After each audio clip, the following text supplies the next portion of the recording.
Stories have always been with us. They're deeply ingrained in human culture, a natural way for us to communicate. They're all around us, everything from myths and legends to children's bedtime stories. But what are stories for?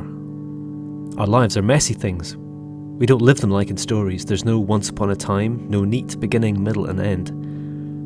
Our experiences are disordered, often confusing, sometimes painful. We create stories to help us make sense of these experiences, to give them some order, some meaning to events that helps us to show to ourselves that we're able to face them or even fix them. They're also powerful tools for persuasion. Through stories we can demonstrate to the people around us that our particular view of the world is valid and reasonable. And we tell stories to make important things memorable. Most people struggle to remember facts or complex concepts.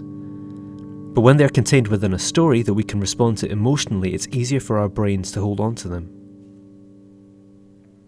Writing good stories isn't a talent that's restricted to novelists, screenwriters or poets.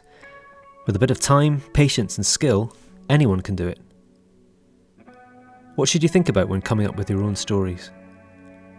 Any good story talks about change or transformation in some way.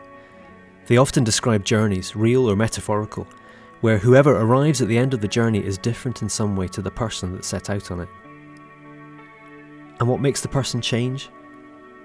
Stories are about how we respond to problems.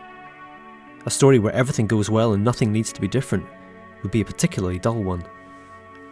Your story might be about how you have overcome disability, triumphed over adversity, dealt with loss or disappointment, learned to think or work in a different way.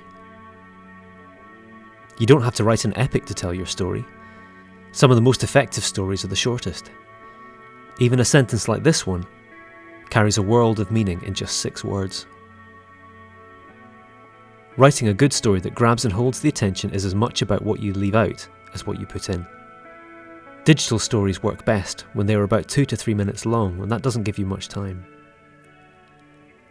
Lastly, and most importantly, think why someone should care about your story.